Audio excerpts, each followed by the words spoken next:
just a fucking dog. Just a dog. Vigo. Yeah. When Ellen died, I lost everything.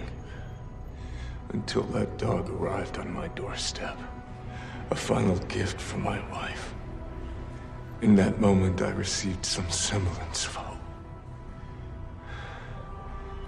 An opportunity to grieve unalone. And your son took that from me. Stole that from me. Killed that from me!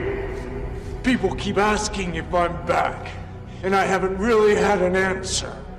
But now, yeah, I'm thinking I'm back.